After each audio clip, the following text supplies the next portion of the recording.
faith stories. My now wife Chelsea was like, "Hey, you're coming to church with me on Sunday," and I was like, "All right, I've been looking at the Bible. Let's do this." Fishing memories. When I first started, I was just fish, focus on the fish.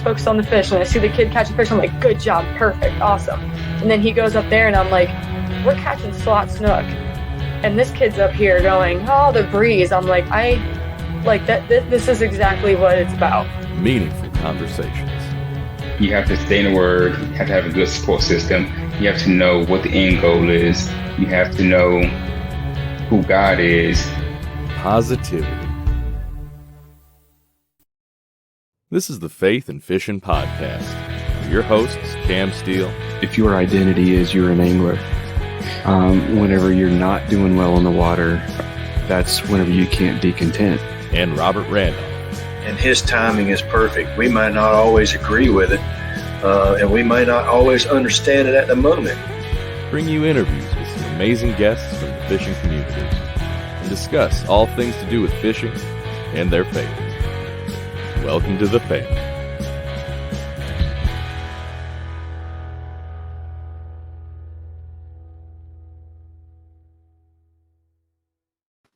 Hey y'all, welcome back to the Faith and Fishing Podcast. I'm Cam and I am back, baby. And I'm Robert. Robert, how you doing, brother? Doing good, man. Can't complain. So the weather is getting nice. The only thing I can complain, but not complain, but I'm going to complain anyway a little bit, but I love it, is we have baseball and softball every night, but it has been oh so nice here the past 2 or 3 days. It hit 80 today, and the daggone lake is calling my name, but we've got, after work, I'm going straight to the ball field because like this week we have games every day. So I wouldn't trade watching my kids for anything, but man, I got to ride across Sharon Harris every day to and from work. And so it's just calling my name, but I hadn't, I fished a couple of times. I don't even know if I did a recap last week. I may have just went into Jody, but, are we going to do recap now, or should I just say, how are you doing? And Go for it, man. Okay. So, our tournament, our first local tournament got canceled because of the weather. And this was it just this past Saturday? It was. Okay. Yes. So if you go back, I actually talk about how I was going to catch them the next for the tournament, because, man, I was up in the junk, and dude, I cast about 10 times. I sent you some pictures that day or the next day, and I cast about 10 times. I caught a close to a 19 and then right at an 18 on about 10 casts in about 10 minutes. And I put the rod back up and didn't fish anymore where I was at. But I had some located. I felt like I was going to do pretty good. And, of course, old Mother Nature crept in there, and the weatherman forecasted 20 to 30 mile an hour gusts and inch of rain for the whole day. It didn't quite turn out that way, but, shout out to Mitch, our tournament director, looking out for everybody and making the right call, even though it was painful when I got that notification that it was canceled. I was like, oh, no, like, I don't care. It could have been a damn hurricane. I was going to that. I was going to go and I was going to catch those fish. And actually, it still ended up going Saturday, which made me feel a little bit better, because when I went, the fish weren't there. So I was like, okay, if they would have had it, they still would have already been moved. But I did relocate them, so I know where they're at now. But, so now they've rescheduled that whole thing to even like Cape Fear River instead of Sharon Harris, which is fine with me because Sharon Harris in November is not my strong suit, and I wasn't looking forward to that. So Cape Fear I can probably do okay on. I can scrape together some fish on the river, but so that about sums it up. Caught a couple pond fish, but they're moving up. I mean, if you want to fish shallow, now's the time, because Sharon Harris, I'll just tell you, they're 2 to 4 foot of water, and you hit those grass clumps, and it's going to be, for the next 3 or 4 weeks, it's going to be pretty on fire. What about you? What are you gotten into? Well, so not this past Sunday, but the Sunday before, I got out and I was like, I don't have a whole lot of time. I'm not going to be able to make it all the way to Harris for pre-fishing. So I'm just going to go and I'm going to get comfortable in the new kayak. Got a couple, surprise, surprise, on a square bill. Throwing my comfort zone, but getting more and more comfortable on the new yak, and went out. I did not get to go out Saturday. That was the day that I felt I would have gotten on them, but no, I ended up going out Sunday, and I was so frustrated with social media, the bass angling culture on social media and in our trail, that I was like, I'm going to go carp fishing. And man, Sunday, the wind was so bad. The water was so rough. There were times where on my downstroke on the paddle, if I didn't time it just right, my downstroke didn't touch water. Yeah. I mean, it was pretty windy Sunday. It was crazy. It was hitting that lake just right. The spot I wanted to fish was 3/4 of a mile into the wind from the ramp, and I was like, I got out there and I started going. I was like, this isn't happening. Like, I looked down at my fish finder. I'm going 0.2 miles an hour. I was like, nah, I'm not going to do this. That's So why it's you like, need a motor. Get that motor and you'll be going faster. it wasn't safe for me to be out there whether I had a motor or not, man. I'm just messing with you. If I had a motor, I would have pushed it too far and I'd have ended up doing something stupid. But I was like, I'm going to try this bridge over here and get into this creek a little bit out of the wind. So whenever I turned, the wind kept wanting to push my back end. So I was paddling on one side, going 3.5 miles an hour. And got to the point where I dropped my anchor pole, and I was still not out of the wind enough. I threw out a few boilies and just watched the weather get worse and worse and worse. I was like, I need to get back to the ramp. And whenever the wind gusted, I looked down at my fish finder and I was paddling and going 0 miles an hour. It was crazy. Yeah. So not safe to be out there. I only lasted not a fun day. Yeah, I only lasted like total on the water time. I think I lasted an hour and a half, and probably 45 minutes to an hour of that was paddling. So it was Did pretty. you catch any carp? No, not at all. I think had I had given it some extra time, I would have. But it just wasn't worth it. Yeah. I was sitting there. I was cold, wind blown, and I was watching the water get more dangerous. And I was like, nah, I'm calling it early. So I hear you. And then next weekend I'm on call. So yay. Yeah. So fun You're stuff. You're not going to the Burlington Bash this weekend? No, not going to the Burlington Bash. I would go fish it, but we're doing the youth. It's youth weekend, merge weekend, so we're having a bunch of youth at our church, and we're doing a bunch of stuff. I'm filming some stuff for them, so I'll be at church Friday, Saturday, Sunday. So I'm signed up for that Angler of the Year race. So I'm just going to use that as a drop and just see. It'll be like last year though. My youngest son's basketball schedule just came out, and there's a lot of weekends that I'm doubled up with the tournament and his basketball. So I'll go watch his basketball and just wait another couple years so I can actually fish all the tournaments. And I hear you. It's good though. Yeah, just a couple quick announcements. Or I guess one quick announcement is the live show April 17th to celebrate the 4th birthday of the podcast. So make sure y'all are tuning in. That's going to be 9 p.m. Eastern. A little late for us Eastern guys, but whenever you got a toddler that you're putting to bed, you do it whenever you can, and we'll catch the West Coast guys. But hopefully some of you East Coast guys can jump on and interact with us. We're going to have some fun guests, hopefully do some giveaways, all that good stuff. So I will also say, this episode's guest is another kayak angler, And we have a lot of kayak anglers on the show. We're not a kayak fishing podcast per se, but Robert and I, we are kayak anglers, and our circle of people is kayak anglers. So the people that we have gotten to know, we've developed relationships with, we've all that good stuff, we've connected with. Most of them are kayak anglers, and that's why so many are kayak anglers here. If you're somebody that I really am not interested in the kayak thing, and y'all have too many kayaks, too many kayak anglers on, like, I hear you. Let me know who to get. Hit us up on Facebook, Instagram, email, whatever, and we will reach out however we can to get somebody on if you have somebody in mind that you want to hear from. So, just wanted to throw that out there.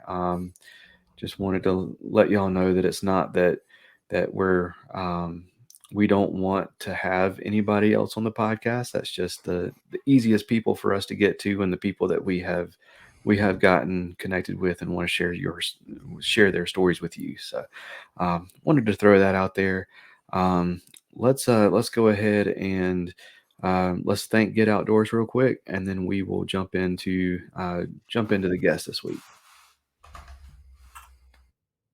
Get Outdoors Pedal and Paddle is one of the largest canoe, kayak, and cycling retailers in the Southeast, with a huge selection of kayaks, canoes, bikes, and all the accessories needed to experience paddling and cycling comfortably and safely. Get Outdoors helps to expand and educate the paddling community through their free demos held on local lakes in the Greensboro, North Carolina area, and through in-store clinics and on the water courses and demos. And will even get your new boat rigged up for kayak fishing for you. Stop by the shop in Greensboro, North Carolina, or visit them online at shopgetoutdoors.com to be wowed by their selection. All right, so this week's episode's guest is none other than Casen Wallace. So he's coming back on the show. He was one of the guys who came on for Jackson Orr's charity tournament whenever we had the winners on. What was that? Was that the 2022, or was that that was the 2022 one, I believe. We had the winners on, and he got to come on and talk about the charity that he was fishing for and all that good stuff. But now I told him then that we wanted to have him back on and share his story with us, and it hit me last week that I was like, oh man, I have not reached out to him to have him back on, so I need to do that. Casen, welcome back, man. What's up, man? So go ahead, get us started. Let us know who Casen Wallace is. Well, you were right. It was the Christmas, I think, right before Christmas of 2022, coming in the new year of 2023. At that time, I was 25. Now I'm 27. We're about to turn 27 here in the next couple weeks, or the next week or so. So 27, living in North Alabama. I grew up in South Alabama, actually, just south of Birmingham, probably about 10, 15 minutes outside of Birmingham. And actually didn't start fishing until about 4 or 5 years ago. Completely dabbled in it as a child, with cousins and stuff, but didn't start until like 2020 when COVID hit. Probably that spring of COVID, I'd fished, some in high school, but really full force when COVID hit because we didn't have much to do. Yeah, for sure. So was COVID what pushed you towards the kayak?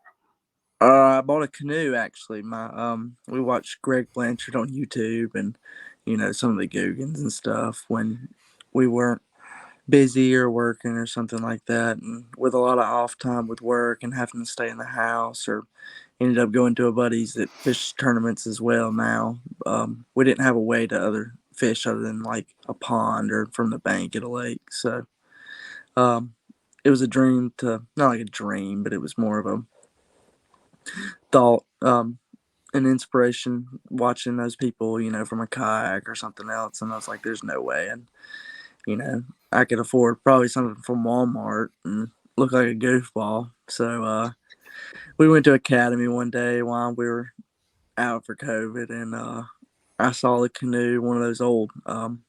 It was actually an Old Town, up on the sonar can or whatever, 116 or something like that. They're like 11.6 or something like that, and got 2 seats in it, and I was like $650, something like that. They had it off, marked down like $102 or something like that. And I was like, I'm gonna get this, and we're gonna put it on top of my Ford Taurus. I'm gonna strap it down somehow. And we got it home. Actually, we stopped at a local pond on the way and threw it in for an hour or so. Didn't catch anything, but it started there. I mean, I had that canoe for probably a year. Fished our local trail the first time out of it for a while, and got a flint probably a year after that, a new canoe flint. Loved it for a while, and I just needed something bigger. So I ended up what I'm in now, an Old Town Sportsman 120. Okay, absolutely. That's solid, yeah. This Greg Blanchard guy, everybody keeps bringing him up. He must be like a pretty popular dude or something. I don't know. I might have to. I might think have that to was check the him out. quality of his videos was really good back then compared to other people making kayak videos. Yeah, So. I'm just messing. I can't. It's one of the first things that pops up on my feed, so I watch them all. I mean, it's just he's one of the best storytellers there is as far as and kayak that's what fishing. I So guess more was it's it is cool. about. Yeah, Yeah. I think all us kayak guys watch him. I mean, he gets, I'm like, oh, a new video is posted, and it's only been posted an hour. Oh, there's already 16,000 views on it. Yeah. It's like it's crazy, man. Yeah. But yeah, that's the Old Town 120. That's pretty solid platform. So I got to check those out. A couple of people we were staying with at the Bassmaster. They came by our campsite. They were helping another guy with his trolling motor and rewiring some of it, and got to actually go out on your favorite lake, on Lake Crabtree last year. They had an Old Town demo day. It's pretty interesting. It's pretty interesting, the difference. And I've got 2 bona fides, and those Old Towns are definitely will make you think and scratch your head, but it's a different ride than the bona fides. There's some things I like the bona fides better. Some things I like the Old Towns better. So definitely when it's time for a new one, there's going to be some decisions to make. Yeah, I think I was actually the new Power, the PWR 117. That's one I was looking at before I just upgraded to a motor, but kind of wanted to do that after getting forward facing sonar last year, and just you gotta upgrade to these things to keep competing. Sadly, so when I started like in the canoe days, I was thinking there's no way I'm gonna own a nicer kayak, and then it was I'm never gonna own something pedal something, and then I was like I'm never gonna own a motor guide, none of that, and then just after the years go by, you Just spend all sucks this you money. in. Yeah. For sure, gotta spend some to make some, I guess. There you go. For sure. That's one thing I will say. I love that I am not. I don't feel held back by my need to compete, because I'm like I am so competitive that whenever I compete at something, it takes all the fun out of it for me. Oh, So yeah. so I don't get too sucked into the competition side of it. And that helps a lot with not feeling like I have to keep up with the Joneses. Um, I do get caught into it a little bit every now and then, but I'm able to curb it a little bit. But I was gonna ask if you had gone with forward facing sonar. Yeah. Well, So you that's had some healthy discussion on Facebook about it last week, so I wanted to ask if you had gone that route. Oh yeah, I've had it for about a year now. But I've been playing with it since it basically came out. Ironically, you said something about kayak anglers. I actually started messing around on a boat first. Well, the canoe, right? But I've got friends that got boats, but I didn't go as often. And as I started kayak fishing tournaments and stuff, I'd hop on their boat a little bit more. And when it first was affordable just by your regular citizen and come out. Garmin, they had their live scope, and then Active Target came out. AT1 came out, the first version of it, and it's probably 2 years ago. And I got on the boat with a buddy of mine at Gunnersville here, and I just thought it was so cool to watch a fish chase your bait, even if it didn't, hit it. Growing up, learning to fish in a stream and sight fishing, that was a really big confidence for me. And down south here, we do it almost all year round. I mean, you can sight fish constantly. Sorry.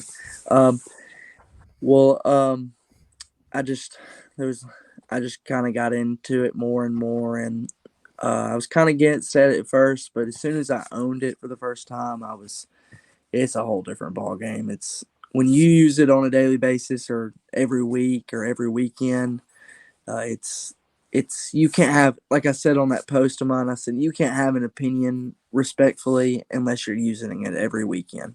It don't matter if it's on your boat, but you have to if you're using it every tournament. There's guys that still fish our local trail that have it this year that I've never seen them plug, or when they go by me, they don't have it on. They're not using it. They're obviously beating the bank or something. Um, there's advantages and disadvantages. Like I'm fishing this morning for a little local deal that's coming this morning before I head out for Oklahoma for the Classic. Um, just trying to I've been learning for the past year, really trying to focus my game on just forward facing sonar. So, because I know how to fish the bank, like I can go beat blooded or flooded brush all day, right? But and standing timber stuff you can find with 2D side scan stuff like that. But those roamers, they're really gonna win your games these days. They're going to be your kickers, those 1-2 fish that you need that people aren't going to find floating around. And if you can learn how to fish that way and be well-rounded, in my opinion, you're going to be unstoppable as of right now. There's guys, as we see on the elites going on lately, while the big tobacco is, these older guys are starting to not agree with it as much because I guess the effect of it on everything, the fishing in general, the long run, what's the word for the ecosystem for the fishery. So it's a real big debate. We could go on for hours about it, to be honest. I think they're more worried about their pocketbooks and their income.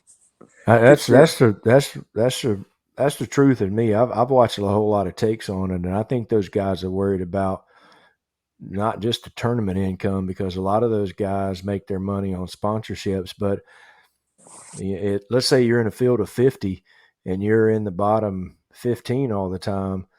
Some point those sponsors are going to start jumping to these new guys. If they're out there killing it with forward facing sonar and you're not, I think those guys are more worried about the long term. They've been able to, let's just say you're a top 20 angler on the elites.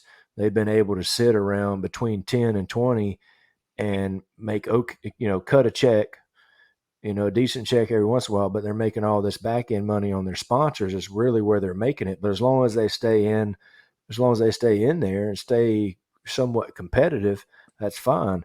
But then you look at the last two elites and you look at how many rookies are in the top 20, it's pushing those guys on back. And so they just are going to have to either learn how to use it or they're going to get beat. That's it, the bottom line. And I'll be 50 years old in 2 weeks. So, that's one thing you see going from flashers. When I was a kid, it was just flashers. And then, man, we thought we were big. When you could see an arc on 2D, man, that was the deal.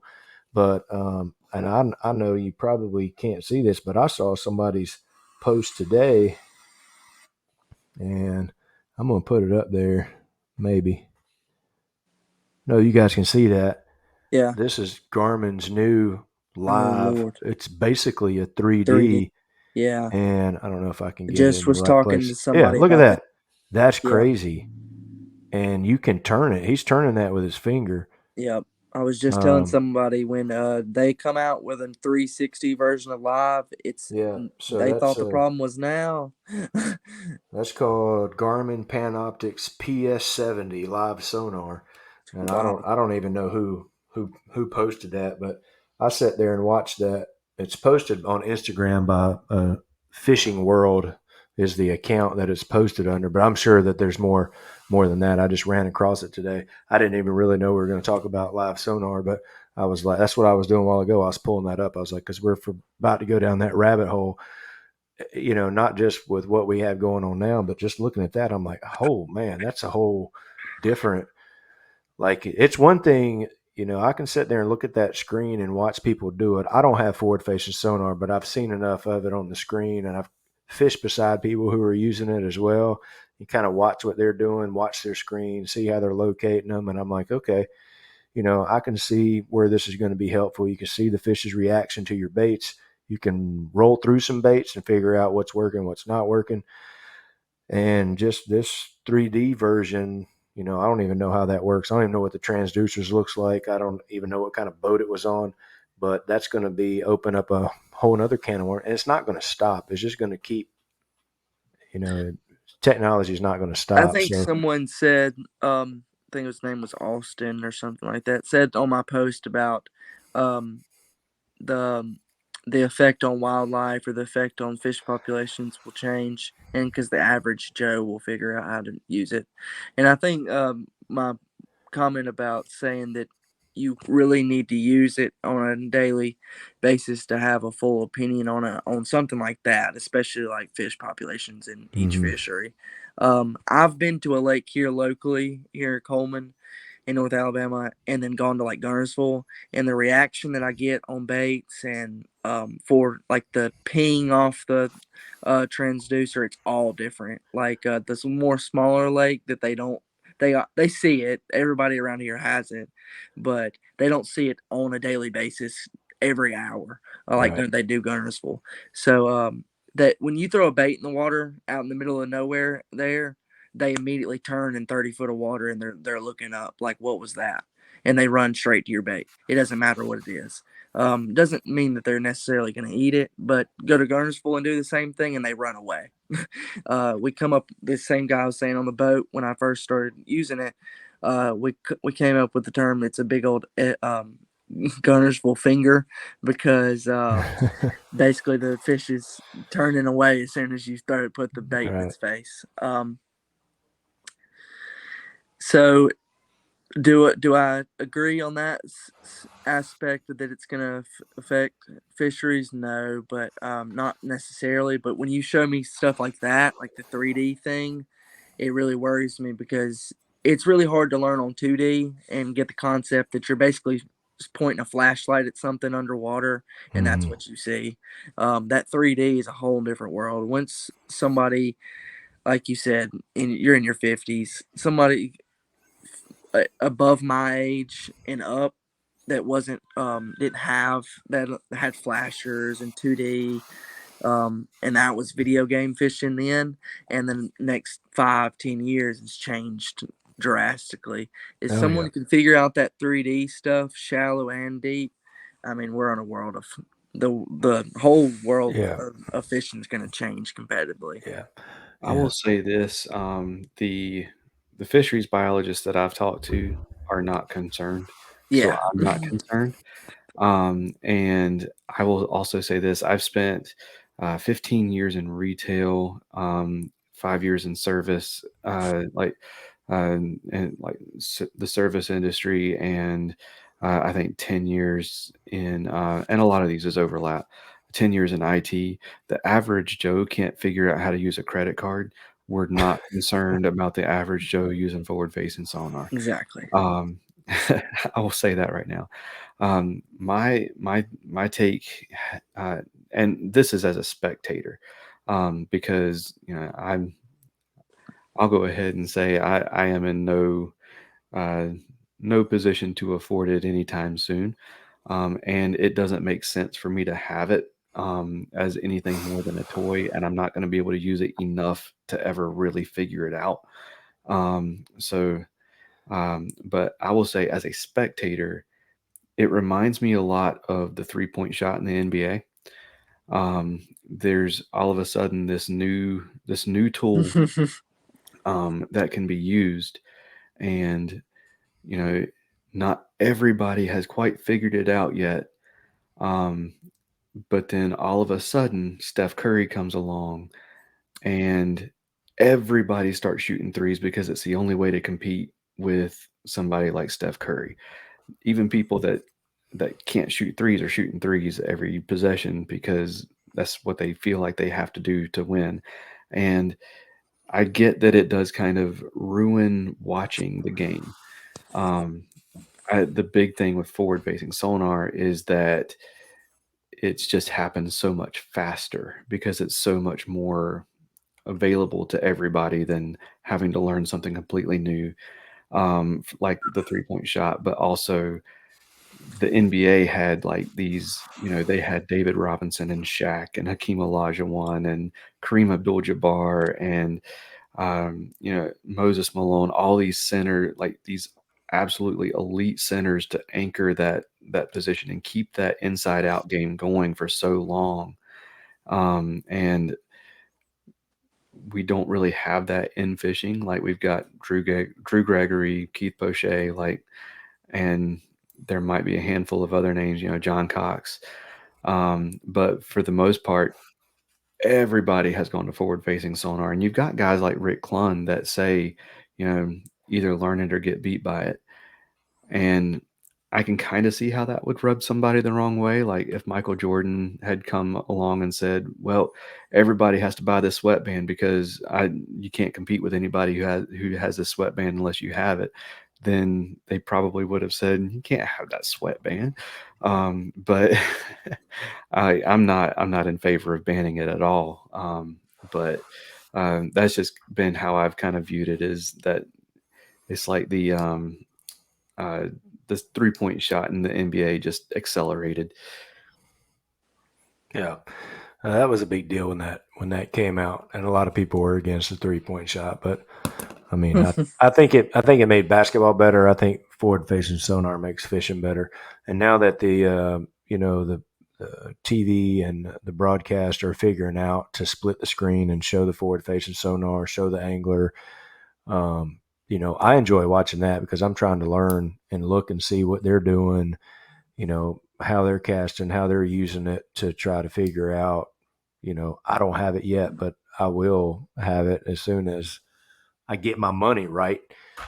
So, Robert, you said something about the Bassmaster event. Did you fish the Lake Murray event a couple weeks ago? Well, let's see. I went and I rode around Lake Murray for 2 whole days, and I wouldn't call what I did much fishing, but yes, I was at that event and I did pay Gotcha. the entry fee. But so no, let's see. What did I took Thursday off. I actually left my house Thursday morning at like 4 a.m. So I pre-fished Thursday and Friday. That's the first time I ever went to Lake Murray.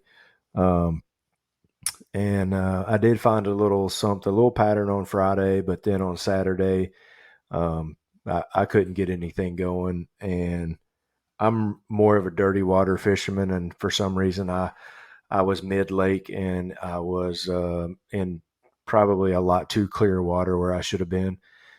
Towards the end of day one, I did probably hook a 5-pounder that got off at the net, but it was really shallow on some wood and some really dirty water. Yep. And I didn't find that soon enough. But if I did, I would have went to the other side of the lake where the river was coming down. I was kind of in mid lake in the northern, northern Did you part fish of the Dreher Island area it. or the south Yeah. end of the lake? Okay. No, I You fished were Dreher actually Island. in the area that it was practically one out of then. Mhm. Jake and them were probably not too far from you if you were at Dreher Island or around that area. That was my initial game plan going into that one. So it was kind of ironic that you said something about the Bassmaster event. And we're talking about forward facing sonar. My entire game plan at the Bassmaster, the Murray event, was using forward facing sonar.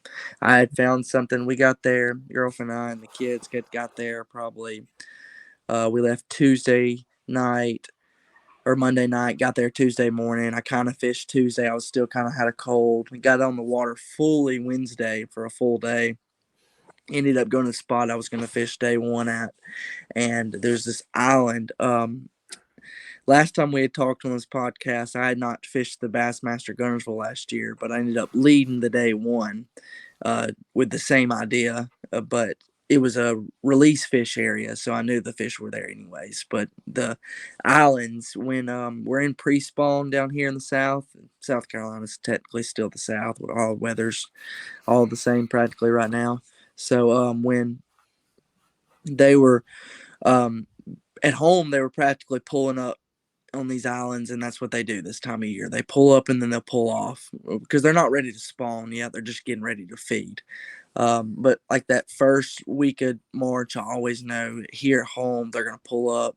It doesn't matter the weather, and they're going to be hungry. So I went in that finding island. That first ramp had an island. Went to the island, saw probably the biggest bass I've seen in my life on sonar, and was like, okay, this is what I'm going to roll with. Screw the shallowness, because everybody was running to the docks and running to the bank. So I ended up going with a striper bite with forward facing sonar using the new Berkeley finisher. It's like a little, I don't even know. It's almost like a spoon mixed with like a twitch bait, like a jerk bait. You work it like you do a jig and spoon, and it's got the action of a jerk bait. I hooked up with A lot one. of like a spook that you work in the middle of the water column. Yes. Yeah, practically. It just kind of like, it's got a glide bait action when it falls. So it flutters kind of like shimmies. But it's got that fast reaction. And since working with this, you can either fish two ways with for you can use it as a tool, or you can just fish basically using it by catching roamers and chasing fish. So I was chasing fish at that point, and you can waste hours. You can waste your whole day doing that, not catch nothing, and people 5 feet behind you on the bank are catching 100 inches. And Lake Murray really taught me that a quick way. On day one, people were limiting within an hour or two around me. I mean, Russ Snyder I could see him off in the distance, and he already was in 4th or 5th place. I was like, I got to stop chasing these fish, because every fish I would hook was a stripe. I couldn't get down to the bass quick enough. The stripe would eat it too quick, and the few bass that were around were big. I mean, that I knew that were largemouth were big. They were acting real slow. So I kind of ditched that halfway through day one and ran up to the bank and said, I'm going to use this as a tool and kind of look around. And I kind of got my bite way too late, halfway through probably 1 o'clock at day one. And it was fish in the docks, the boat lifts. I don't know if you knew that, Robert, but the ones the docks that had the boat lifts that would lift the boat out of the water, that had the post that would go all the way to the bottom of the lake. There was a lot of those fish were hanging around those and feeding off base of those. And I kind of picked up that and ended up catching 2 around a dock and couldn't find enough. We had a boat tournament in our area, so So I went out. We camped at Dreer Island, and I went out of the Dreer Island boat ramp the first day. Second day, I went somewhere totally different because I was already pissed off. So I was just like, I'm not going out there again. But in practice on Friday, that's where I practiced at, was around Dreer Island. Yeah. And went out to those main lake points, and I actually was going to the cuts where there are a couple islands at, coming, I guess, south out of Dreer Island, then turning to the left and going up in there where really it's where the elites did really well last year and fishing all those boat docks and stuff. I came around the corner on the day of practice, and it was kind of a blind corner with riprap, and I came around, and as I came around it, there was a boat sitting there fishing the dock and pulled out the biggest bass I've seen in a long time. It was an 11 or 12 pounder. Yeah. And I was like, God. And so I knew there was fish on those docks. I couldn't get them to do anything. And, I had caught some cranking on Friday, so that's kind of what I went with, was some riprap and some points out there cranking, but just never could find them, and then ended up going back up to Dreer Island. And then there was a couple of bridges where the dirty water was coming through into the clean side. And there were 2 or 3 guys live scoping right there by that marina. and they were just sitting out there in 6 foot of water and just chasing, throwing at them.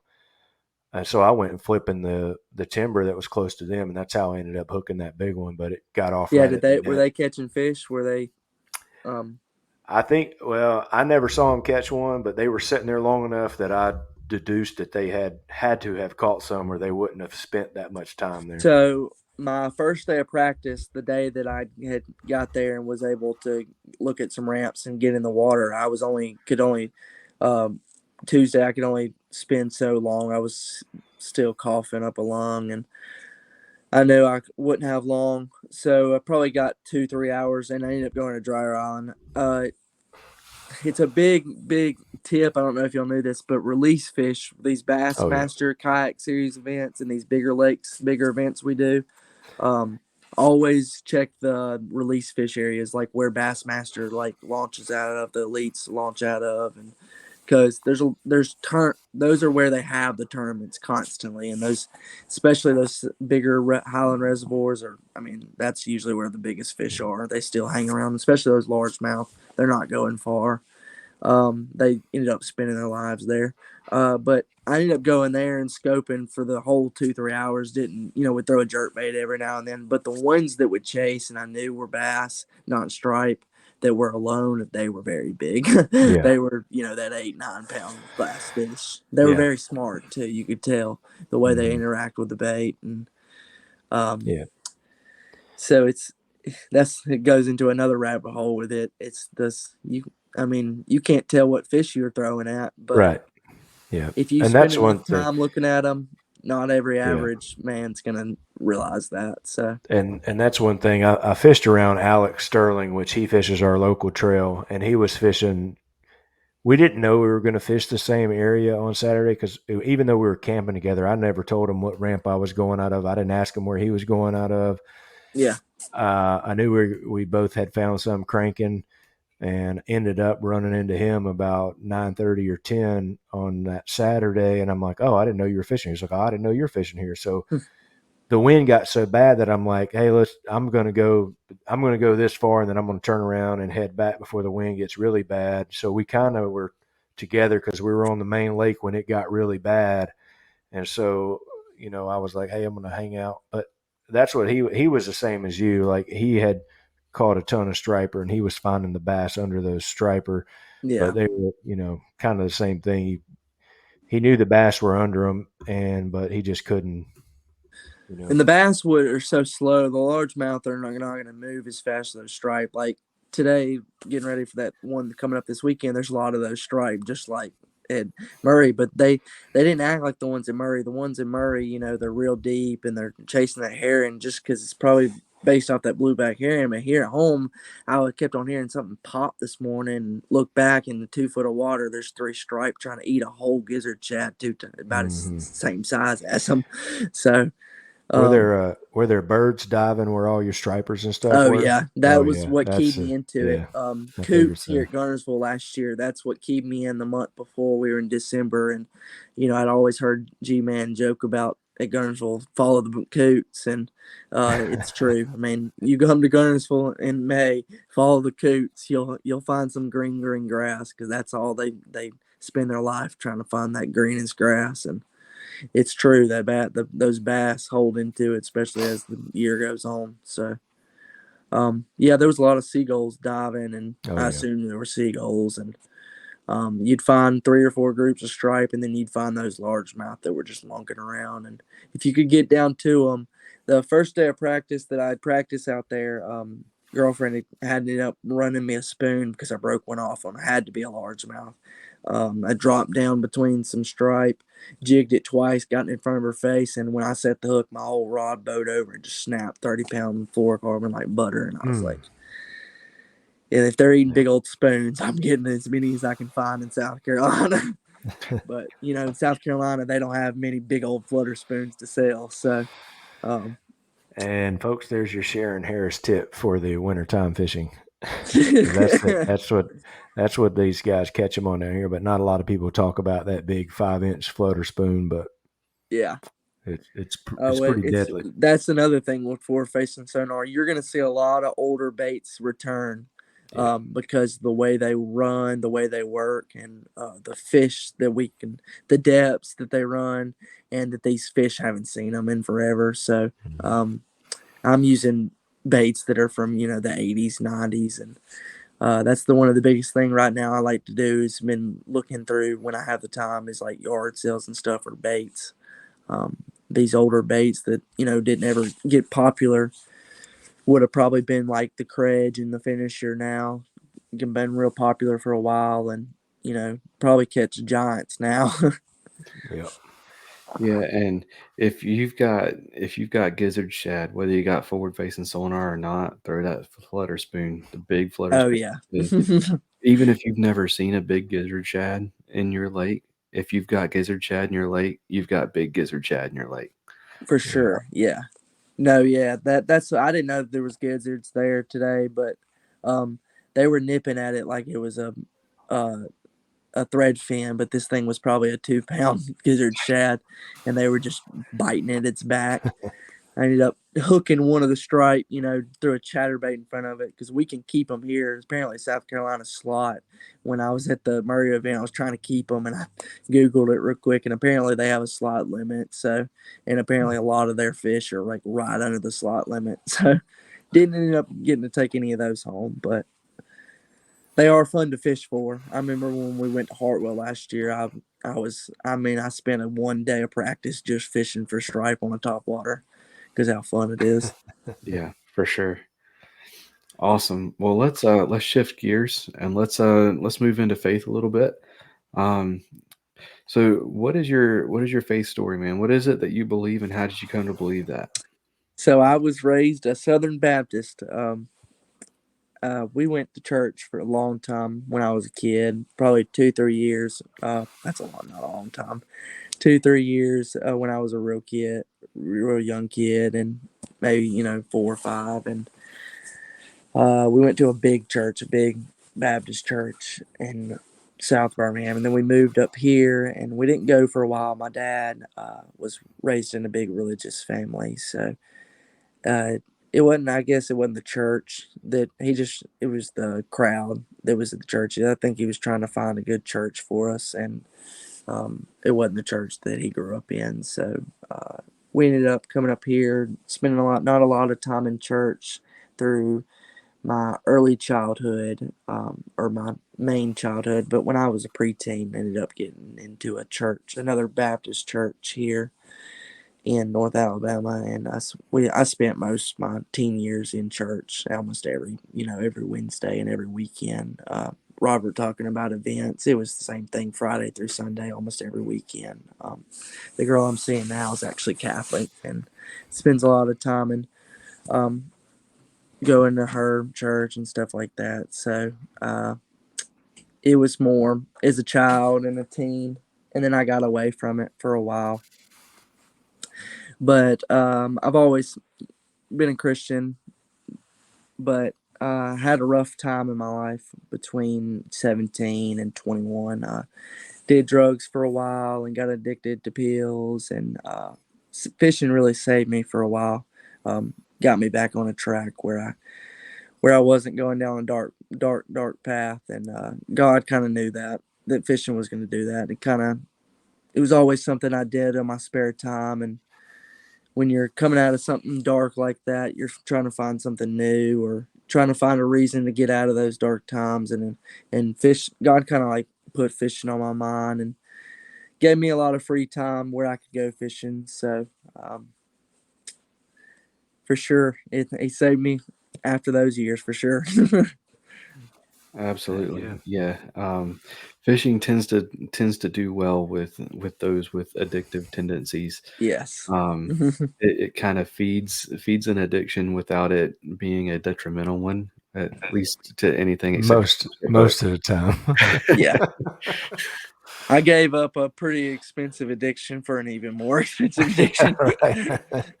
It's just the fishing's not normally frowned upon, so yeah, we can get it doesn't kill you. Yeah, right. We So. can get away with it a little bit better, but Yeah, I was talking better. about that at work today. As one of the guys I work with, he's real big into the boats, and he does a lot of boat tournaments. And he was like, he was kind of across the parking lot, and he was like, Robert, he was like, man, it's a nice day. We should be on the water.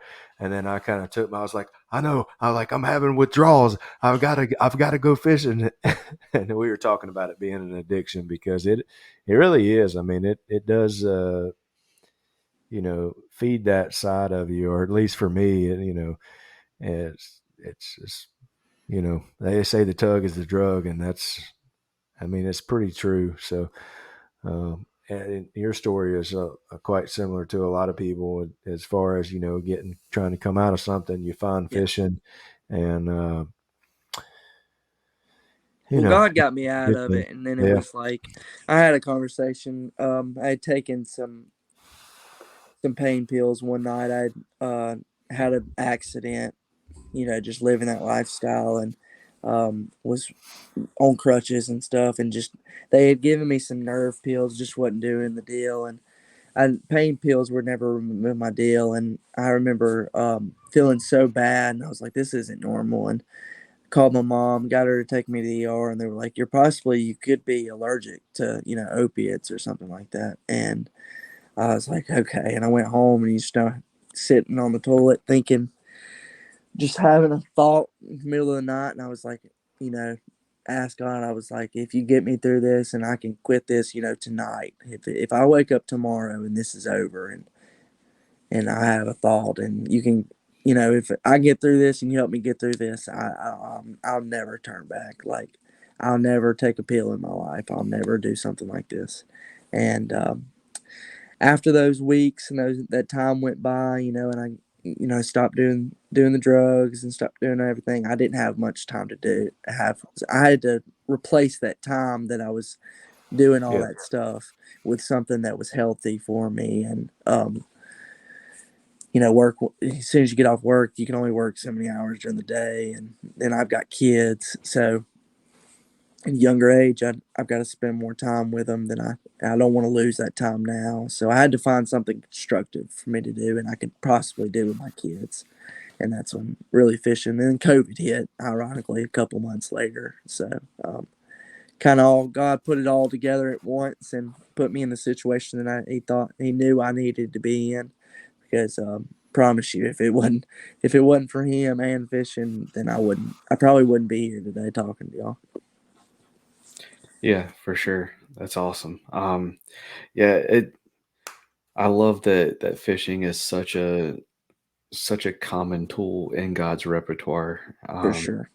And he uses it for so many different things, whether it be like to fill the void left from addiction, or whether it be, the therapy for a veteran, that getting out on the water, with like heroes on the water and stuff like that, or whether it just be, feeding that competitive itch that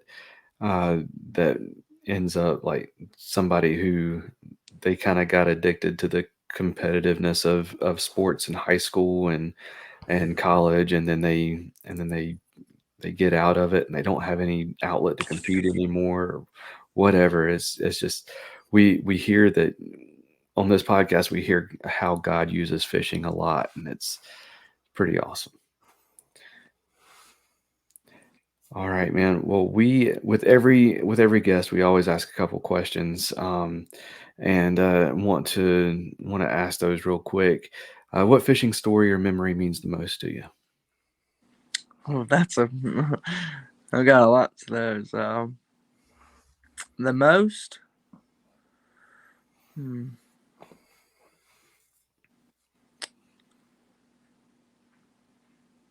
don't know, probably being in the ocean for the first time, saltwater fishing out of a kayak, the Old Town, right after I got the Old Town Sportsman a year and a half ago or 2 years ago. I went and fished in the Gulf out of Navarre and had no clue what I was doing. Got about a mile and a half towards the rectangle of hope, as they call it, and had my little Garmin down scan, was hoping I'd find something, and just pedaling, and I saw something. I stood up and thought it was like a fish, just slowly swimming on the surface. It was real colorful, so got my attention. Next thing I know, I hit a U-turn sat down, hit a U-turn with the knob, and saw something else that didn't look like I wanted to mess with. It was a big old fin, and ended up being a probably 10, 11 foot shark, probably as big as a kayak, and it made me hightail and chased me like a little sissy back to the sandbar, and kept its dorsal fin out of the water just close enough that I could see it every time I turned back. And I guess I can remember that so well and so memorable because I called my buddy Daniel Higgins here and was like, if it was FaceTiming and was like, if I die, y'all know, at least you get to see it. And I was trying to scream and shout, still a mile offshore of the beach, and saying, look, here's the big old, here's the fin. No one believes me now, though. But that was probably one of them for the most. Yeah, for now. Awesome. Yeah, I think the first time I did any kind of saltwater fishing from the kayak, I went back into some creeks and did not look at the tide chart, and got caught a little bit and was like, I'm not gonna sit here and wait for the tide to come in. So I trudged through the mud to get back to some Lord water I could paddle in. So I will say, anytime you're going to be somewhere where there's tide, make sure you know what the tide chart is, and don't get yourself in a muddy situation. For sure. Robert, you want to ask the other one?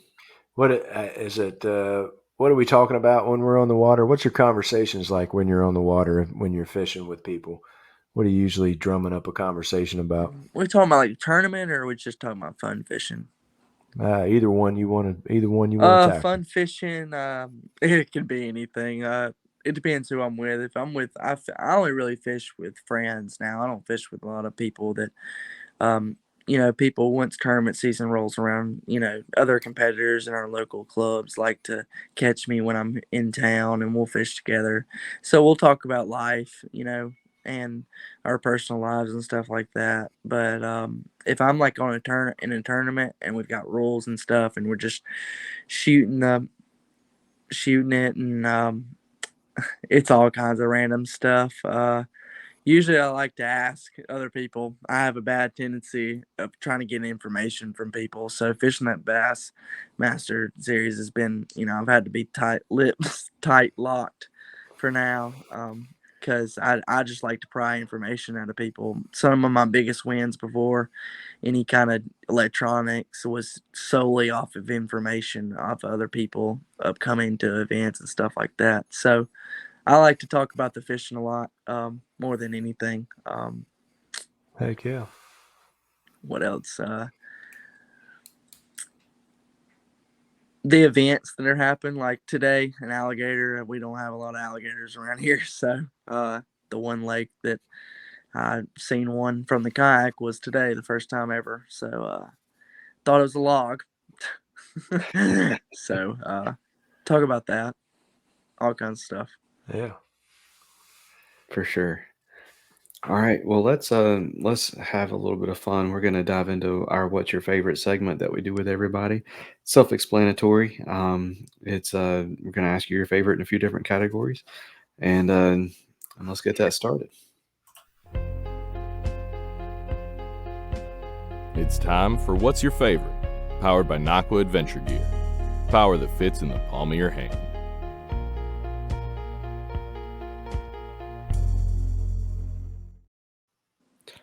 And before we start, what's your favorite? Powered by Nakwa, the best little batteries that you can get a hold of. Oh, thank you, Robert. no problem. I just want to apologize to everybody watching YouTube that keeps looking up in that top left corner and being like, why will he not sit still? I put together this new office chair for my wife this past weekend, and something that you may or may not know about me is I do suffer from ADHD, and a spinny chair is not where you want me if you want me to sit still. So I apologize if it has been annoying you. But just wanted to throw that out there. Casen, so we're going to start things off with what's your favorite scripture? Scripture?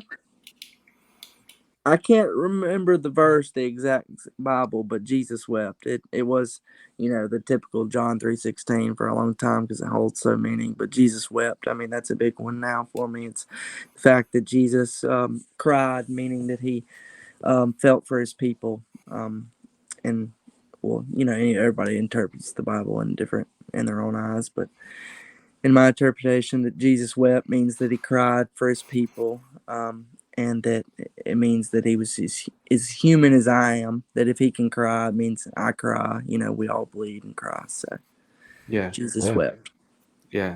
To be moved so much to the point that you're weeping Yes. whenever you know that you are going to raise this guy from the dead, Yes. but you're still moved by his loved ones and that loss, that you still weep, that humanity. Absolutely. Yeah.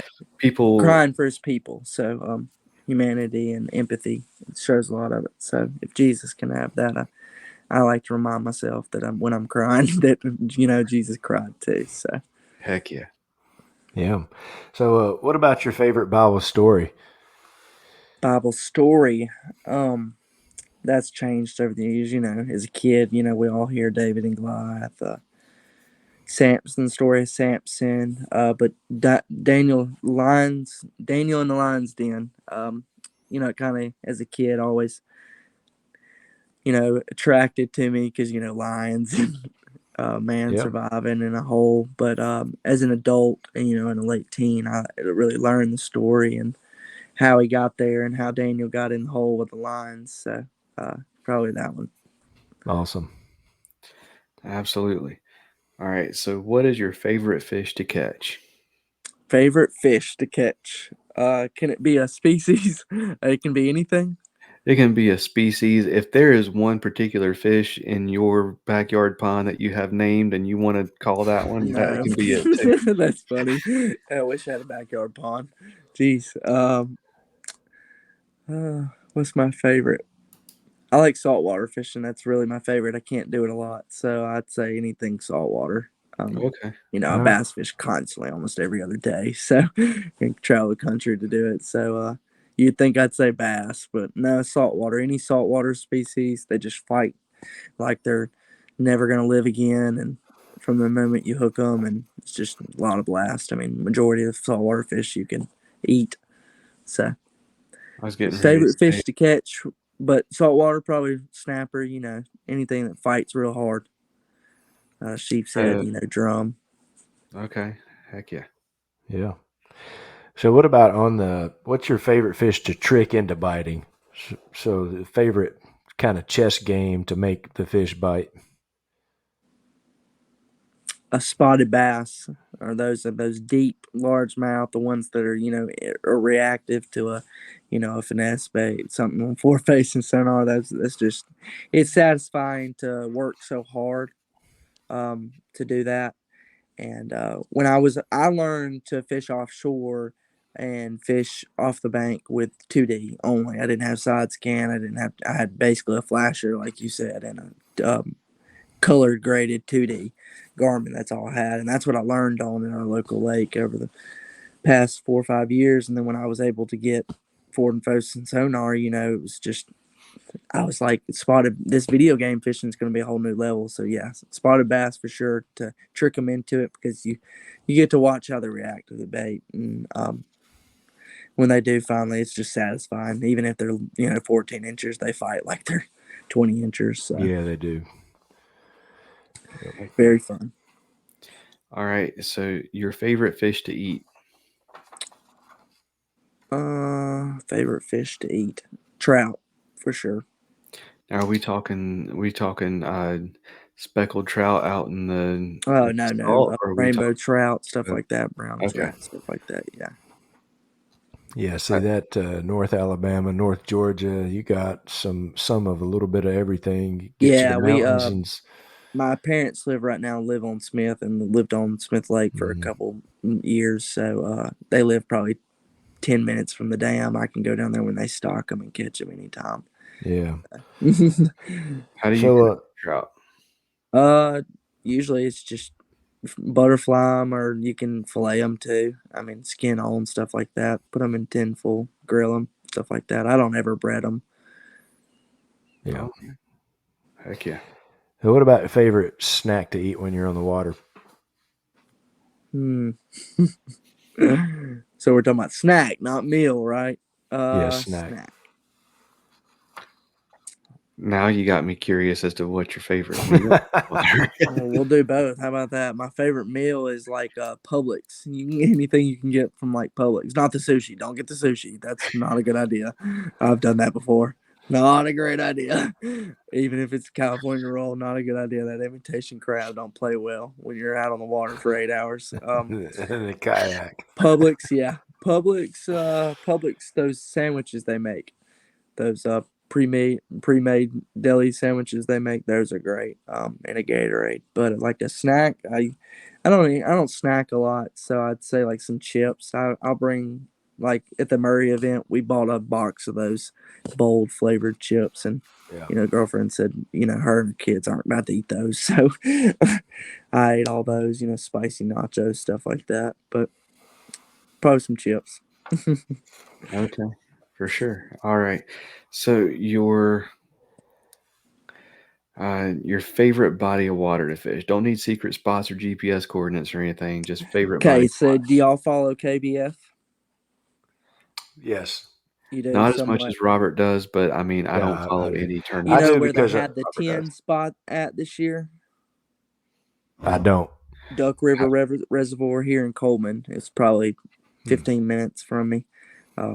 It's just where I learned to fish offshore, and I mean, I've got spots that I can run when nobody else is catching them and catch 100 inches. It's just, I know the lake like I've seen it when it's empty. I've seen it when it's full. So I know the bottom of the lake like the back of my hand. So I can follow those fish where they go and throughout the year and catch them anytime I want to. When I came home from the Murray event, I kind of mended my soul with a couple of those fish. So. Yeah, I did the same thing. Me and Alex did the same thing. He posted a fish the next day. He was like, "Okay, I can still catch them," and I'm like, "Oh yeah." And I posted one too. I'm like, "Yeah, I had to The go to next Harris. day, man, I had to go to Harris." So before we get off here, I need to ask you, Robert, what do you think about us having a cut line on the National Trail Series? What do you think about that? We've never really talked about that. I've never heard that conversation. So Just your opinion. yeah, so my opinion, if you're gonna have a cut line, I think it would be fine for a 3-day tournament. Okay. A 2-day tournament, I mean, you kind of already have the cut line. Let's say there's 258 people that fished. There's 258 people fished at Murray. Yeah. All right. So if you weren't in the top 75, a lot of those people went home. I stayed because it's only Right. It's only a 3.5 hour drive for me, and I was like, I'm not going home because I want to. That was the first time I fished the lake that Thursday, Friday, Saturday, Sunday. I'm like, I'm going to a different ramp. I'm going to see if I can, and then the ramp that I picked, I think everybody that was there sucked on day one and picked this ramp because there was a ton of kayaks there, but nobody was catching fish. And so, so I stayed and fished, but a lot of times, so in 2022, I fished 3 of the Hobies, and 2 of them I went home early because I had other stuff to do. I wasn't even close to the top. The other one at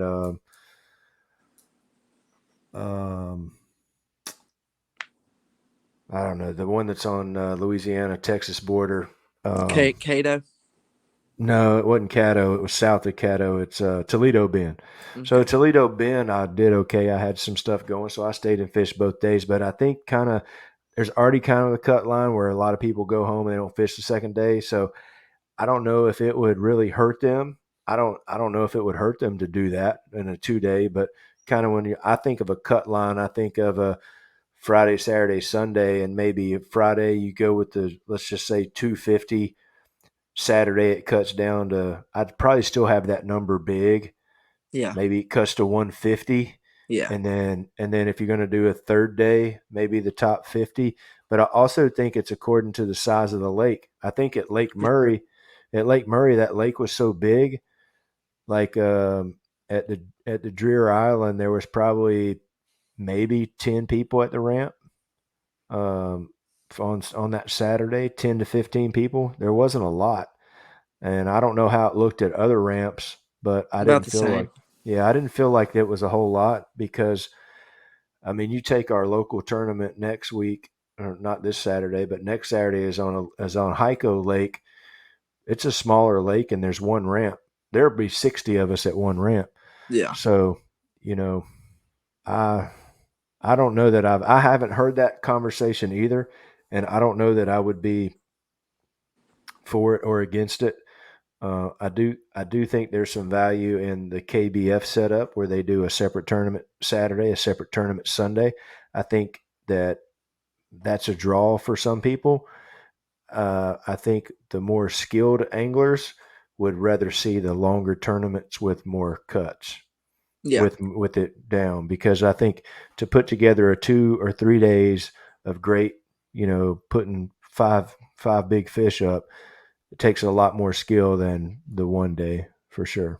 Yeah, I just asked because in my opinion, if we ever plan on as a community as like taking this serious and want like an elite series for our kayaks, even bass or maybe Hobie making an individual, where you have to qualify to fish these bigger trails, and people travel full time to do this. You got your handful of people that do it fully, but they're not making them off of tournament winnings or anything like that. But you'd have to have some kind of cut line because, in my opinion, when I was there at Murray, or like I left to Hartwell last year, the Hartwell event early, because I just didn't. Well, I caught all 5 fish, but I was so far down the leaderboard, and they were all an inch away. Christine Fisher was right there, and if she ended up staying and catching a limit the next day, and was still like it finished 40th or something like that, nowhere near.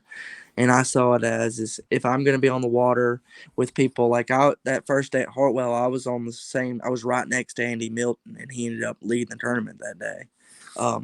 I felt like if I was to go back there and we were both there and I caught, his big fish that could have put him back in, second or third or first, I felt bad because, I didn't catch anything the week before, and that one fish not going to help me at all, but would have helped him, cash a couple more $1,000. Yeah. So. And I think too, I think most people that are in that situation, like if you're fishing the same water as some of the leaders, then if you're going to stay and fish, you're going to go find something else. If you're not in contention, you're not going to go compete with them. And I did that on Santee Cooper. For sure. And it was actually the first day of the tournament, but I had pre-fished prior to that and just had not found anything the whole time. So I said, you know what, I'm going to go up as far north as I can go up the river. And when I got to the ramp, there was like 50 or 60 people at that ramp. It was packed. Yeah. And that's where it was won out of, and everybody was going out of that. So I just I stayed at the ramp and I let them go. And then where they went, I just went a different direction because, I mean, I knew all those people, but obviously they pre-fished there. They know where they're going.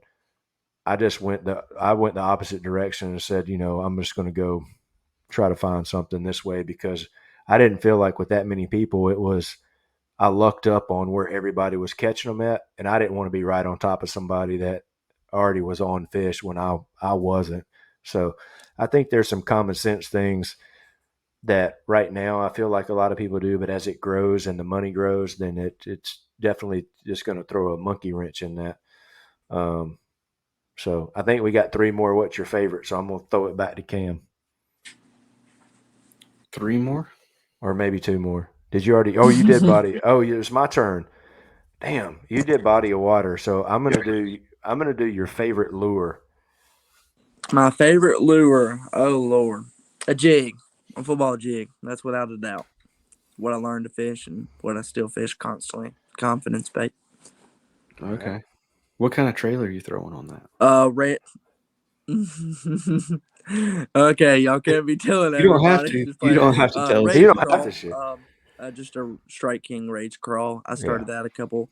I was with the Guggen. You know how they flop. You know how they do the whole little pendant. I think that's a real big kicker. Not more or less the jig color. I think it's the kick of the tail and the skirt flailing is what really gets them going. Those fish, it's like a reaction bite. The live rubber. Yeah, like a mop jig. That's what I was using today. That's what I got most of my bites on today. Nice. Yeah. And last but not least, what is your favorite time of year to fish?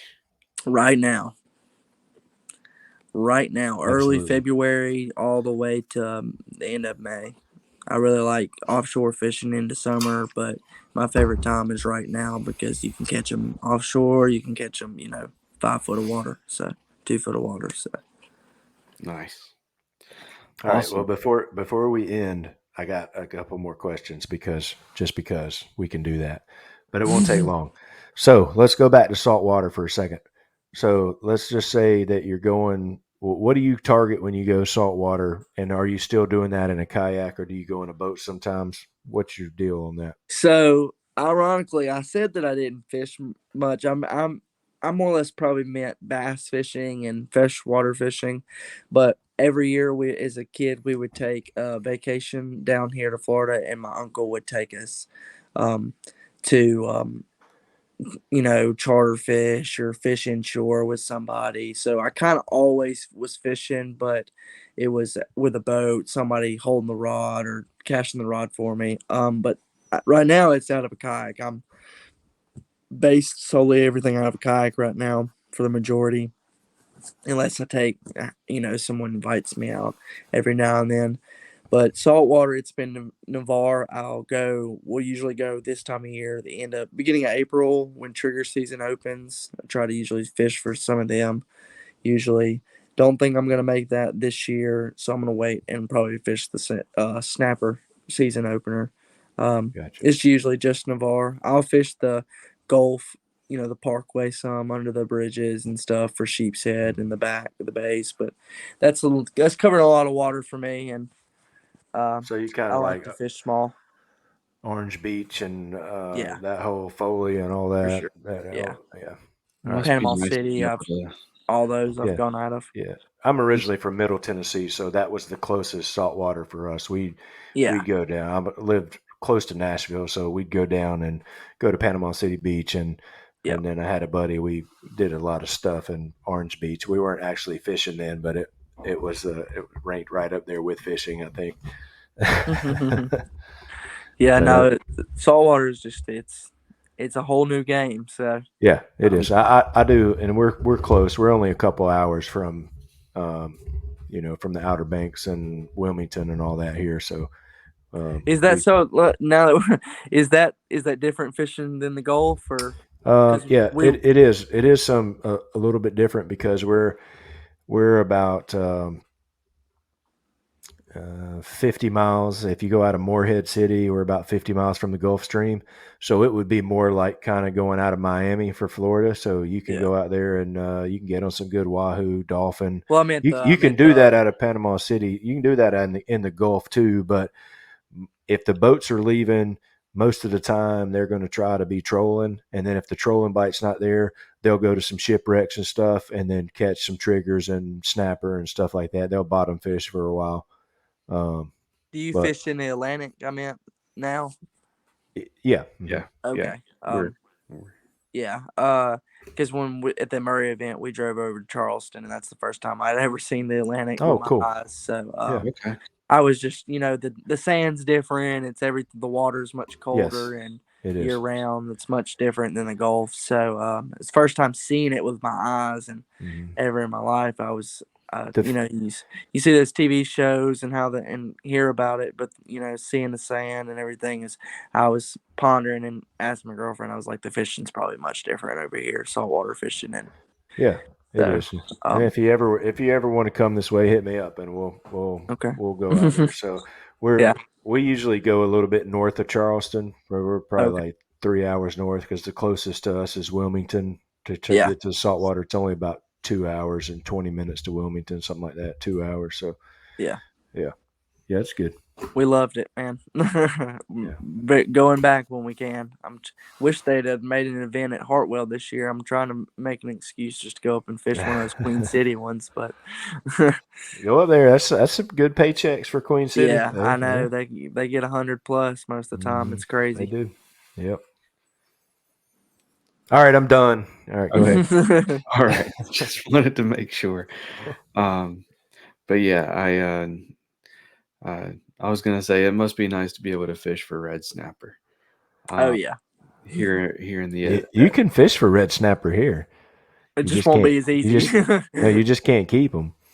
Not year round like you're we not can here. not supposed to target them. Well, you don't target them. I mean, but they're on the same wrecks everything else is on, though. You're going to catch them. Yeah. We call them government fish because they're probably not as abundant, are they? Though. Well, it's the only thing anybody can catch whenever they go out to a reef. But apparently, there's not enough of them for us to be able to keep them. Yeah, they're regulated. Oh, okay. So y'all don't have a season. You just can't keep them. Correct. Yeah. Oh, that sucks. It's a really good tasting fish too. Yeah. And the flounder seasons there is a season for flounder, but it's horrible too. And there's flounder everywhere. It's like 3 days. Yeah, it's something. So that's why I see all these guys from up there catching flounder and snapper like it's nothing, and like they're not snapper really, just flounder, and it's like it's nothing. Like oh yeah, there's flounder everywhere, but the season's so short. But now that's North Carolina. You go to South Carolina, you catch all you want. Yeah. So that's wild. Yes, and that is just I can that's a whole nother for a long time on that. That was just North Carolina has severely mismanaged its inshore and saltwater fisheries compared to like Virginia and South Carolina, and so where the recreational guys are suffering because of it. But yeah, don't want to go too far into that. I'm going to step on some toes, but but yeah. So wanted to give you a chance to shout out anybody you want to say thank you to, sponsor, supporters, all that good stuff. Go for it, man. Sponsor free, other than girlfriend and parents help along the way. For sure. Work basically for everything I got. So no sponsors, nothing like that. God got me here, and my parents and my kids and stuff like that, and hopes and dreams, and that's what's going to keep us going. Probably roll us onto the classic stage next weekend on my birthday weekend. That'd be really cool to be on my birthday. The day of the classic that we're weighing in, the kayak classic would be on my birthday. So that'd be pretty awesome. So that's all I'm hoping. Shout out to that. That's about it. For sure. That answers what's coming up next. So I'll just I'll let you plug social media, YouTube, any of that good stuff. Tell our listeners how they can follow your adventures. Just Casen Wallace fishing. It's the same on everything. It's Facebook. I just use my regular Facebook for the fishing stuff now, and my YouTube is just Casen Wallace fishing, and I think Instagram's the same exact thing. And then TikTok, I have a TikTok that I'll post videos to that are edits of my YouTube videos. Got some cool little edits, some drone and stuff. It's NA fishing, so like North Alabama fishing, but just abbreviated NA. All right. Awesome. Well, Casen, man, thank you so much for coming back on the show. It's been a fantastic one. I did not expect it to be kind of a forward-facing sonar conversation, but I think that's the most civil forward-facing sonar conversation I've ever heard. So, for sure.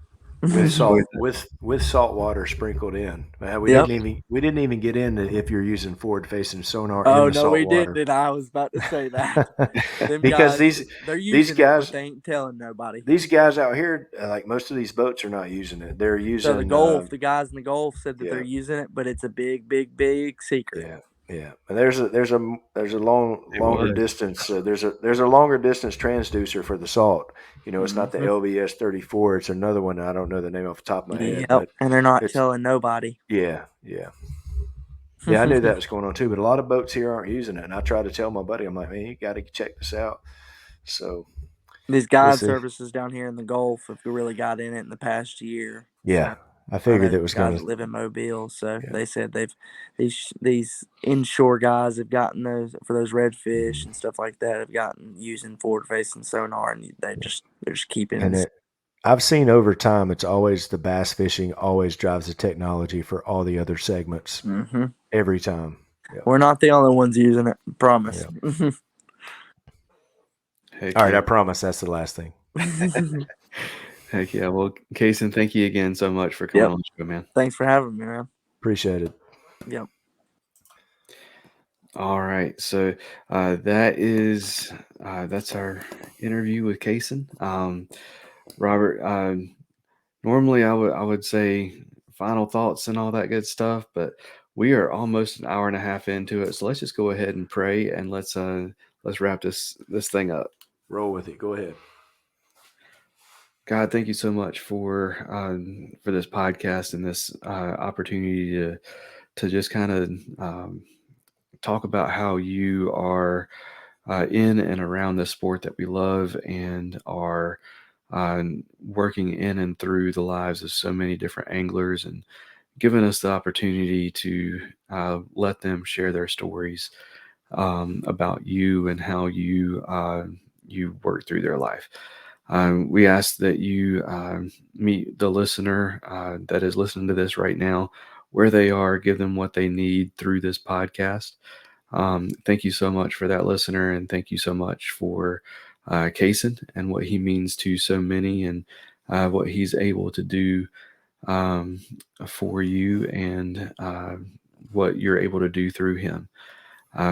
God, we ask that you give us all a very safe week, and bring us back for another episode next week. We love you. It's in Jesus' name. Amen. Amen. All right. Well, that is going to do it for this episode. Y'all take care, and God bless. Take it easy.